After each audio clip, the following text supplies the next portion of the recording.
प्यारे बच्चों आज हम लोग अमृता द्वितीयो भाग सप्तम वर्गस्य कृते चतुर्थ पाठ स्वतंत्रता दिवस, जिसमें लोट लकार तथा लिट लकार का प्रयोग हुआ है, का वाचन करेंगे।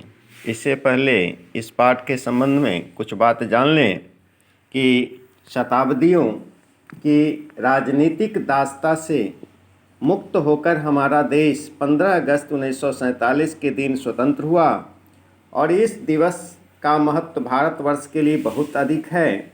यह एक राष्ट्रीय दिवस के रूप में अपने देश तथा विदेशों में भी मनाया जाता है। इस दिवस के महत्व पर प्रस्तुत पाठ में एक संक्षिप्त वार्तालाप है, जिस वार्तालाप को प्रस्तुत कर रहे हैं कुंतल हैं, रहीम हैं, मंत्री हैं, शीला हैं आदि इसके पात्र हैं। जिसमें कुंतल बोलते हैं, कुंतलः मित्र त्वम् इदानीं न प्रस्तुतः कदा विद्यालयं चलिष्यसि। रहीम ननु शीघ्रम् आगच्छामि, आवां सहैव विद्यालयं गमिष्यावः। कुंतलः चल चल शीघ्रं, विद्यालये स्वतंत्रता दिवसस्य भव्य समारोहः अस्ति, तत्र ध्वजस्य उत्तोलनाय मन्त्री आगमिष्यति, उभौ गच्छतः। रहीम पश्य पश्य कुंतल, अयं जोसेफः आगच्छति, सः विद्यालयं गन्तुं धावति। जोसेफं प्रति मा मित्र मा धाव, वयं सहैव चलिष्यामः। सर्वे विद्यालयं प्राप्ताः। शीला स्वगतं स्वगतं स्वागतं स्वागतम्, आगच्छत्। ध्वजस्य उत्तोलन स्थले सर्वे आचार्याः प्रधानाचार्याश्च वर्तन्ते। मन्त्री महोदयः अपि शीघ्रम् आगमिष्यति। चलतः स्वस्थाने अवस्थिता भवत्। मन्त्री ध्वजोत्तोलनं करोति, ततः स्वतन्त्रता दिवसस्य महत्त्वं बोधयति। मन्त्री अस्य विद्यालयस्य मान्याः प्रधानाचार्याः, अन्ये प्रतिष्ठिताः आचार्याः, प्रियाः छात्राः, नूनं स्वतन्त्रता दिवसस्य शुभ अवसरं प्रतिवर्षम् आयाति। अस्माकं देशस्य पूर्वपुरुषाणां बलिदानं बोधयति। अस्माकं देशस्य एकैकः जनः अद्य प्रमुदितः। अधुना वयं सर्वथा स्वतन्त्रता, किन्तु संयम अस्माकं धनं वर्तते। शास्त्राणि कथयन्ति, आत्मनः प्रतिकूलानि परेषां न समाचरेत। अतः तदेव कार्यं करणीयं येन सर्वे जनाः प्रमुदिताः भवन्तु, न कस्यापि कुत्रापि कष्टं भवेत्। अत्र जीवनस्य समरसता अपेक्षिता। सर्वे समानाः सन्ति, न कुत्रापि विषमता भवेत्। धर्मः, जातिः, वर्गः, प्रान्तः, वेशभूषा, आहारः, कामं पृथक् भवेत्, किन्तु सर्वे अस्यैव देशस्य स्वतन्त्रता नागरिकाः। अतः कथमपि विषमः व्यवहारः न करणीयः। तदैव स्वतन्त्रतायाः वास्तविकं महत्त्वं भविष्यति। जयतु भारतं, जयतु भारतीयाः इति कथित्वा मंत्री महोदयः नमस्कारं करोति। मधुरान्नं गृहीत्वा सर्वे गृहं गच्छन्ति।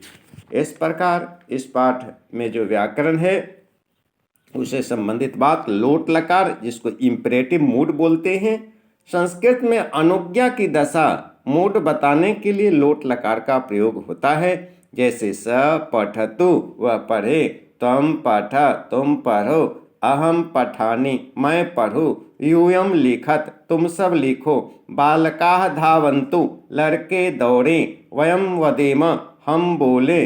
इस पाठ में चल, पश्य, धाव, चलत, भवत, भवतु इत्यादि में लोट लकार के प्रयोग हैं। लिट लकार, जिसको फ्यूचर टेंस कहते हैं, भविष्यत काल का बोध कराने के लिए धातु से लिट लकार का प्रयोग होता है। इसमें लट जैसे ही रूप होते हैं, केवल धातु के बाद स्य और इष्य लगाया जाता है। जैसे गमिष्यति, गमिष्यसि, गमिष्यामि, आगमिष्यासि, चलिष्यसि, पठिष्याम इत्यादि कुछ धातुओं के लिट रूप हैं। वद का वदिष्यति, दा दास्यति, वस वत्स्यति, दृश्य द्रक्ष्यति और वह वक्ष्यति। प्रथम पुरुष एक वचन का रूप जान लेने से शेष रूप लट के समान ही बना लेते हैं। संसार में जितने भी राज्य पहले पराधीन रहे हैं, उन्हें स्वाधीनता मिलने पर उनके निवासियों को बड़ी प्रसन्नता होती है। स्वतंत्रता प्राप्त करने पर वहां के निवासियों को ही अपने शासन का अधिकार मिल जाता है। राज्य के सारे संसाधन स्वतंत्र होकर राज्य के निवासियों के हित में लगाए जाते हैं। इसीलिए प्रत्येक राज्य के लिए स्वतंत्रता दिवस का महत्व है। जिस दिन उसे स्वतंत्रता मिली, उसे प्रतिवर्ष समारोह पूर्वक वह राज्य मनाता है। इसीलिए स्वतंत्रता दिवस का महत्व है। भारतवर्ष में 2 राष्ट्रीय पर्व मनाए जाते हैं। एक 15 अगस्त 1947 ईस्वी को भारत को ब्रिटिश राज्य से मुक्ति मिली। इस दिन भारत की राजधानी दिल्ली में लाल किले के ऊपर प्रधानमंत्री ध्वजोत्तोलन करते हैं तथा सरकार की गतिविधियों और उपलब्धियों पर व्याख्यान देते हैं।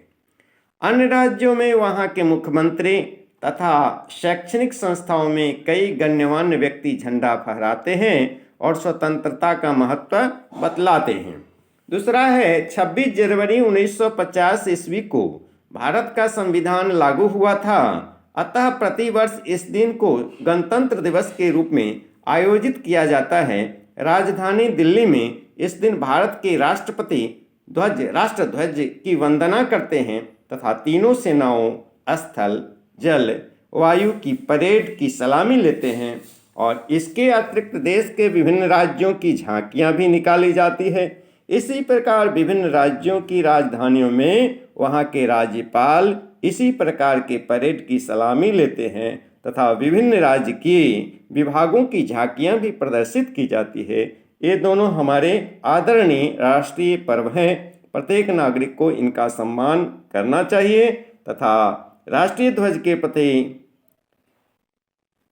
आदर और श्रद्धा रखनी चाहिए।